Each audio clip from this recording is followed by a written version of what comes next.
चलिए बच्चों, अब हम लोग देखते हैं जूसेपे मैस्सिनी। तो जूसेपे मैस्सिनी कौन था? बच्चों, यह इटली का क्रांतिकारी था जिसका जन्म सन 1807 में जिनोवा में हुआ था। कहाँ हुआ था? जिनोवा में हुआ था। और कब हुआ था? 1807 में हुआ था। बाद में वह कार्बोनेरी नामक गुप्त संगठन का सदस्य बन गया। बच्चों, पहले क्या हुआ था कि फ्रांस में बहुत सारे गुप्त संगठन बनाए गए थे। उनमें से एक था कार्बोनेरी, ठीक है। उसका वह सदस्य बन गया था और 24 वर्ष की युवावस्था में, यानी 24 वर्ष की आयु में, वो लिगुरिया में क्रांति करने के लिए उसे बहिष्कृत कर दिया गया था। लिगुरिया बच्चों एक जगह का नाम है जहाँ पर उसने क्या किया था? क्रांति करी थी, और इसी वजह से उसे जो है वहाँ से बहिष्कृत कर दिया गया था। तत्पश्चात यानी बाद में उसने 2 और भूमिगत संगठनों की स्थापना की, यानी कि मतलब जो भूमिगत होती है ना संगठन, उनकी 2 स्थापना करी थी। पहली भूमिगत संगठन थी बच्चों मार्सेई। पहली भूमिगत संगठन मार्सेई में बनाया गया था जिसका नाम था यंग इटली। तो आपको एक प्रश्न भी बनता है कि यंग इटली जो था क्या था? ये एक भूमिगत संगठन था और कहाँ बनाया गया था? मार्सेई में बनाया गया था। दूसरा भूमिगत संगठन था बर्न में। कहाँ बनाया गया था? बर्न में बनाया गया था, और जिसका नाम था यंग यूरोप। क्या नाम था? यंग यूरोप, ठीक है। इन गुप्त संगठनों के सदस्य पोलैंड, फ्रांस, इटली और जर्मन राज्यों में समान विचार रखने वाले युवा थे, यानी कि वे व्यक्ति इसमें शामिल थे जिनकी एक ही तरीके की सोच थी, एक ही तरीके की क्रांतिकारी सोच थी, और एक ही तरीके की वो लोग सोच रख करके अपने देश को आज़ादी दिलाना चाहते थे। मैस्सिनी का विश्वास था कि ईश्वर की इच्छा के अनुसार राष्ट्र मनुष्यों की प्राकृतिक इकाई है। तो एक नंबर का प्रश्न बच्चों इसमें भी बनता है कि ईश्वर की इच्छा के अनुसार राष्ट्र मनुष्यों की प्राकृतिक इकाई किसने कहा? या ठीक है, तो आप बताओगे मैस्सिनी, यानी जूसेपे मैस्सिनी का ये कथन था। अतः इटली छोटे छोटे राज्यों और प्रदेशों के रूप में नहीं रह सकता, यानी कि उसे छोटे छोटे टुकड़ों में नहीं बांटा जा सकता, या नहीं मतलब कि उसकी जो एकीकरण के बाद ही उसमें क्या कहते हैं कि उसमें स्वतंत्रता आएगी। अतः इटली का एकीकरण ही इटली की मुक्ति का आधार हो सकता है। मैस्सिनी के इस एकीकरण के मॉडल की देखा देखी जर्मनी, फ्रांस, स्विट्ज़रलैंड और पोलैंड में गुप्त संगठन बनाए गए। जब जो जर्मनी, फ्रांस और स्विट्ज़रलैंड और पोलैंड जैसे देश थे, वहाँ के लोगों ने भी क्या किया? मैस्सिनी को फॉलो किया और कहा कि हम लोग भी मैस्सिनी के मॉडल के अनुसार ही गुप्त संगठन बनाएंगे। उसने राजतंत्र का घोर विरोध किया। राजतंत्र मतलब जहाँ उस राज्य से था जहाँ पे केवल राजाओं का अधिकार था, ठीक है। और अपने प्रजातांत्रिक तंत्रों के स्वप्न से मैस्सिनी ने रूढ़िवादियों को चुनौती दी। और रूढ़िवादी उस समय जो राज्य कौन कर रहे थे? रूढ़िवादी लोग कर रहे थे, और उसने मैस्सिनी ने उन्हें चुनौती दे दी थी प्रजातांत्रिक गणतंत्र की स्थापना के लिए, ठीक है। इसी कारण बच्चों मेटरनिक, पहले मैंने आपको बता रखा है ना कि मेटरनिक कौन थे। तो मेटरनिक ने क्या किया था? वही जो वाइस चांसलर, जो चांसलर था, कहाँ का? ऑस्ट्रिया का चांसलर बना था ना, ड्यूक मेटरनिक, है ना। तो मेटरनिक ने उसके विषय में कहा है कि हमारी सामाजिक व्यवस्था का सबसे खतरनाक दुश्मन है कौन है? मैस्सिनी है बच्चों, है ना। तो बच्चों, जो मैस्सिनी था वो हमारे जैसे भारतवर्ष में बहुत सारे क्रांतिकारी हुए हैं, उसी तरीके से फ्रांस में भी ये क्रांतिकारी थे जिनका बहुत ही योगदान रहा है फ्रांस की स्वतंत्रता के लिए। अब बच्चों देखेंगे हम लोग कि क्रांतियों का युग। तो क्रांतियों का युग बच्चों कब से कब तक रहा है? 1830 से लेकर के 1848 तक रहा है। तो यूरोप के अन्य क्षेत्रों में उदारवाद को राष्ट्रवाद की क्रांति से जोड़ा जाने लगा, अर्थात ज़्यादातर लोग जो आंदोलन करते थे वे उदारवादी थे। कौन थे? यानी कि उनकी सोच कैसी थी? उदारवादी सोच थी। और वे किस वर्ग के थे? वे शिक्षित मध्यम वर्ग थे।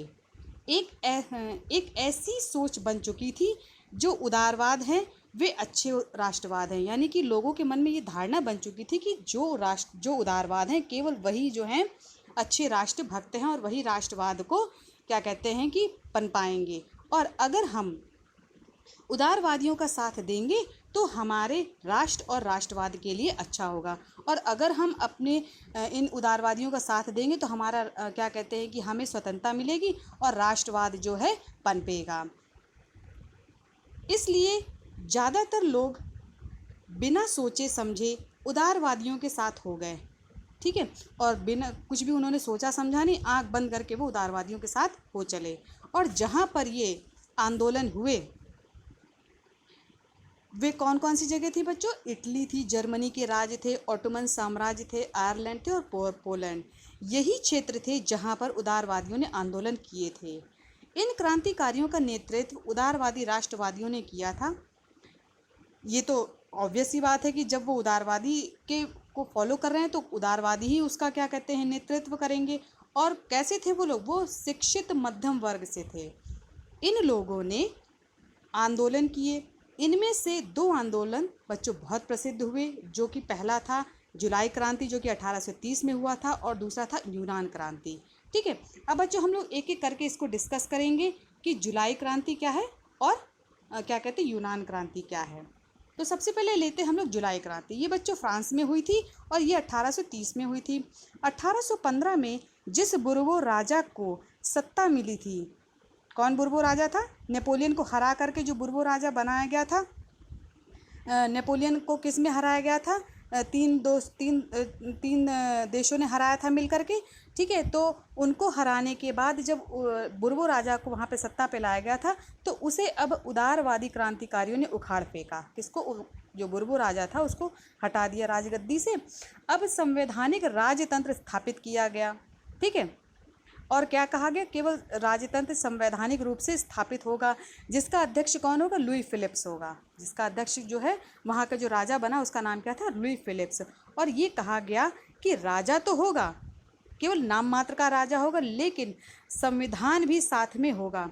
राजा केवल नाम का होगा, काम सारा का सारा संविधान से चलाया जाएगा। इसी को संवैधानिक राजतंत्र कहते हैं। अब ये क्वेश्चन भी बन जाता है बच्चों, संवैधानिक राजतंत्र किसे कहते हैं? ठीक है।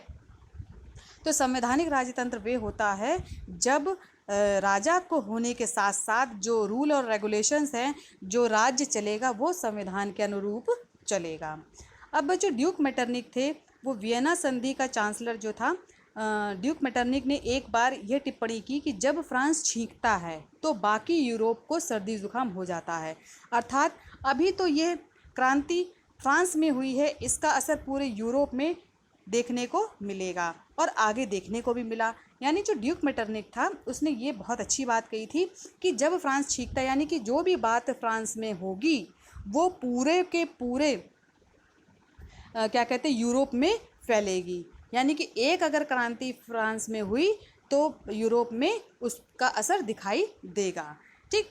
ये क्रांति जुलाई माह में हुई थी, इसलिए इसे बच्चों जुलाई क्रांति कहते हैं और ये 1830 में हुई थी। एक नंबर के प्रश्न इसमें बच्चों बहुत सारे बन रहे हैं। जुलाई क्रांति से ब्रुसेल में भी विद्रोह भड़क गया और उसे यूनाइटेड किंगडम ऑफ नीदरलैंड से अलग कर दिया गया। और जब जुलाई क्रांति से ब्रुसेल में जब विद्रोह जो भड़कने लगा तो क्या किया गया? ब्रुसेल को नीदरलैंड से एकदम अलग कर दिया गया। ठीक है। अब बच्चों देखते हैं यूनान क्रांति क्या है। तो यूनान क्रांति 15वीं सदी से यूनान को आजकल बच्चों ग्रीक कहते हैं ना, तो ऑटोमन का हिस्सा था। ऑटोमन जानते हो, जो मुस्लिमों का साम्राज्य था। ऑटोमन साम्राज्य मुस्लिम साम्राज्य था।